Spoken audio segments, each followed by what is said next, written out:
नमस्कार, प्रणाम।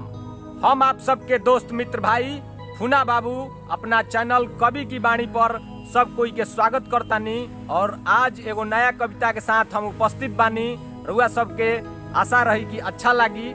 आज के टॉपिक बा नहीं तो फिर पछताओगे। कौन सा काम इस जीवन में कर लेना है, नहीं तो पछताना पड़ेगा। समय रहते हर काम कर लो। जो भी काम है समय रहते हर काम कर लो, नहीं तो फिर पछताओगे।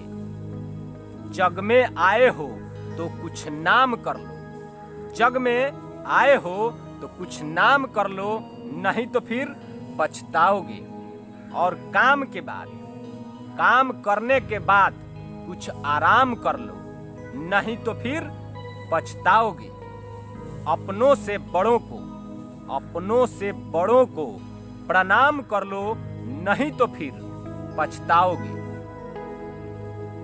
धन हो मन हो तो सारे तीर्थ धाम कर लो, नहीं तो फिर पछताओगे। रोज सुबह माता पिता को प्रणाम कर लो, नहीं तो फिर पछताओगे।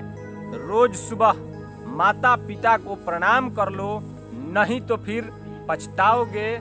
और सभी को राम राम कर लो, नहीं तो फिर पछताओगे। समय रहते हर काम कर लो, नहीं तो फिर पछताओगे।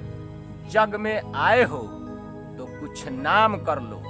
जग में आए हो तो कुछ नाम कर लो, नहीं तो फिर पछताओगे।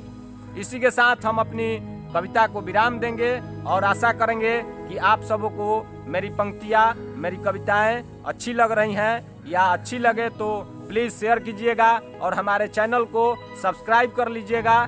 बेल की घंटी को दबा दीजिएगा ताकि रोज वीडियो जो भी चढ़े वो आप तक पहुंच जाए। सभी को फिर से प्रणाम है, नमस्कार है, धन्यवाद है। जय हिंद, जय भारत।